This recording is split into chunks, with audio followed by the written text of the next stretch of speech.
N2N Telugu news.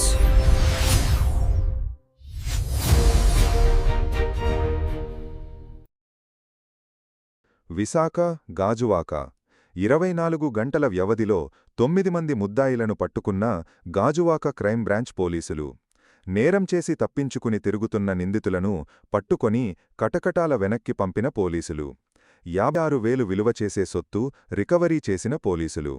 Media సమావేశంలో Visakha south sub division crime ACP ఏ Venkatrao, Gajuwaka crime CI జీడీ బాబు సిబ్బంది పాల్గొన్నారు. ఎలక్ట్రానిక్ మీడియా మిత్రులందరికీ కూడా నమస్కారం.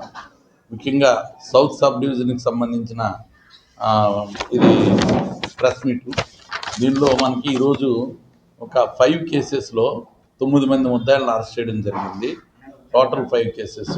అందులో గాజువాక 3 కేసెస్లో ముద్దాయిలు, 2 దువ్వాడ కేసులో ముద్దాయిల్ని తీసుకొని 9 మెంబర్స్ని నిన్న అరెస్ట్ చూపించడం జరిగింది. టోటల్ క్యాష్ 5,96,000 రూపాయలు రికవరీ చేయడం, ఇంటాక్ట్ ప్రాపర్టీ రికవరీ చేయడం జరిగింది మొత్తం అంతా. దాని వివరాలు ఇప్పుడు మీకు వెల్లడించడం జరుగుతుంది.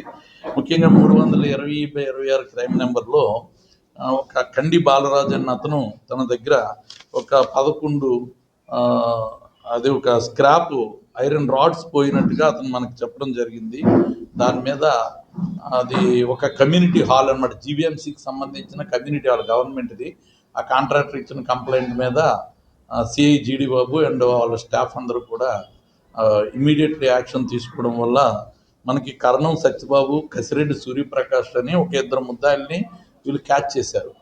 క్యాచ్ చేసిన తర్వాత వాళ్ళు 11 రాడ్స్ని 16 mm రాడ్స్ అవి పట్టుకెళ్తున్నట్టు వాళ్ళు అడ్మిట్ అవ్వడం, వెంటనే వాళ్ళని అఫెన్స్ చేసిన తర్వాత ఆ రాడ్స్ ఎవరికి అమ్మారో కూడా తీసుకొని రావడం జరిగింది.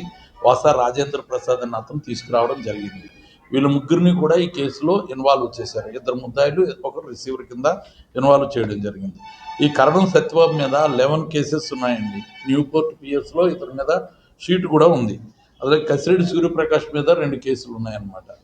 మెయిన్లీ ఎందుకంటే ఇన్ఫర్మేషన్ చెప్తున్నాం, ఇంతకుముందు స్క్రాప్ ఏదో అని విడిచిపెట్టకుండా ప్రతి కేసులో కూడా ముద్దాయిని అరెస్ట్ చూపిస్తున్నాడు.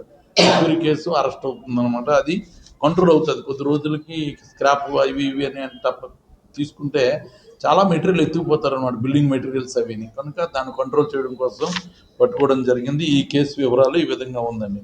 అదేవిధంగా 2వ కేసు 3 ప్రొద్దుటూరి శివ అన్న అతను మన గాజువాకలో ఒక రెడీమేడ్ గార్మెంట్స్ తాలూకా బట్టలు వస్తాయి అన్నమాట, బాక్సులు వస్తాయి పెద్ద పెద్దవి.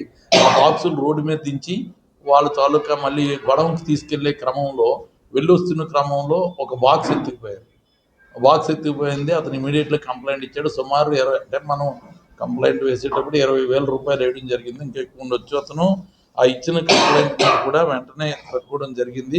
ఇందులో కరణం సత్యబాబే ముద్దాయి అనమాట. దీంట్లో కూడా కరణం సత్యబాబే అఫెన్స్ చేశాడు. వీడికి చెప్పాను కదా 11 అఫెన్సెస్ ఉన్నాయి. వీడికి గాజువాక అండ్ న్యూపోర్ట్ ఏరియాలో ఇదే పని అనమాట. బళ్ళు దగ్గర ఉంటే ఏమైనా పట్టుకుపోవడం ఇవి ఉన్నాయి. దీన్ని కూడా ఇమీడియట్లీ రికవరీతో పాటు ఇంటాక్ట్ ప్రాపర్టీ రికవరీ చేయడం జరిగింది. 3వ కేసు అండి, మొగలపురం లింగరాజు అని లారీ ట్రాన్స్పోర్టు. ఇది చాలా 1 year క్రితం కేసు అనమాట. ఇది 25 లక్షల రూపాయల ప్రాపర్టీ చేసిన కేసు ఇది. దాంట్లో A1ని నిన్న పట్టుకోవడం జరిగింది. అతను విజయవాడ వాస్తవ్యుడు. అతని పేరు మహమ్మద్ ఇక్బాల్ అన్నమాట, విజయవాడ వాస్తవ్యుడు. ఇతని దగ్గర నిన్న 5,10,000 రూపాయలు ఏవైతే లారీ పార్ట్స్ అమ్మేసి ఏవైతే చేశారో ఆ కేసులో లారీ పార్ట్స్ అమ్మి తీసుకున్న దాంట్లో A1 ముద్దాయిని పట్టుకోవడం జరిగింది. ఇది 5,10,000 అతని దగ్గర రికవరీ చేయడం జరిగింది. అదే ప్రాపర్టీ కూడా మీకు పెడతానన్నాడు. ఈ 3 కేసులు ఇక్కడ జరిగాయండి. అదేవిధంగా దువ్వాడ కేసులో 268/26 దీంట్లో నల్ల రవికుమార్ అన్న అతను ఫిర్యాదు. అల్యూమినియం ఫ్రేమ్స్, దానికి సంబంధించిన ఒక 4 ఫ్రేమ్స్ ఎత్తుకుపోయిన కేసు ఒకటి ఇవ్వడం జరిగింది. దాంట్లో సిరిగిడి రవితేజ అన్న అతన్ని పట్టుకోవడం జరిగింది. ఇతని దగ్గర రికవరీ చేశారు, ఇంటాక్ట్ ప్రాపర్టీ ఇది కూడా. ఇతనికి ఎంక్వైరీ చేస్తే ఇతను గతంలో పోక్సో కేసులో ముద్దాయిగా ఉన్నాడు. అంతకుముందు కూడా జైలుకి వెళ్ళాడు. ఇతను చెడు వ్యసనాలకి వాటికి మ్యాక్సిమం అఫెండర్స్ అందరూ చెడు వ్యసనాలకి హ్యాబిట్స్లో అఫెండర్స్గా తయారవుతున్నారు. అతను కూడా ఇంటాక్ట్ ప్రాపర్టీతో పట్టుకోవడం జరిగింది. అదేవిధంగా ఇంకొక కేసులో 269/26లో కోరందాస్ కన్నగోవింద్ అని ఉన్నాడు. ఇతను ఎలక్ట్రికల్ ఎక్విప్మెంట్ అంతా కూడా మన పెళ్ళిళ్ళకి వాటికి కూడా సప్లైస్ చేస్తారు కదా ఐటమ్స్, ఆ సప్లై చేసే ఐటమ్ షాప్ ఉంది. ఇతని దగ్గర ఒక 40,000 విలువ చేసే ఎలక్ట్రికల్ పోల్స్ వీళ్ళు దొంగతనం చేయడం జరిగింది. ఆ పోల్స్ని ఎత్తుకుపోతే దాన్ని కూడా ఇంటాక్ట్ ప్రాపర్టీ విత్ పోల్స్తో పట్టుకోవడం జరిగింది. సిరిడి రవితేజ అని. దాంట్లో ఈ రిసీవర్స్గా ఒక ఇద్దరు పల్లా దినేష్, తర్వాత యనమరెడ్డి నాగిరెడ్డి అని చెప్పి వీళ్ళని కూడా ఇంటాక్ట్ ప్రాపర్టీతో పట్టుకొని వాళ్ళ దగ్గర రికవరీ చేయడం జరిగింది. కేసుల్లో కలిపి 9 మంది ముద్దాయిల్ని సుమారు 5,96,000 రూపాయల ప్రాపర్టీని రికవరీ చేసి కోర్టు ముందు ప్రొడ్యూస్ చేయడం జరిగింది. మొత్తానికి ఎన్ని కేసులు? మొత్తం 3 కేసులు. 5 కేసులు. 5 కేసులు. గాజువాక 3 కేసులు, దువ్వాడ 2 కేసులు. ఈ 5 కేసుల్లో 9 మంది ముద్దాయిలను అరెస్ట్ చేయడం జరిగింది. 5,90,000 5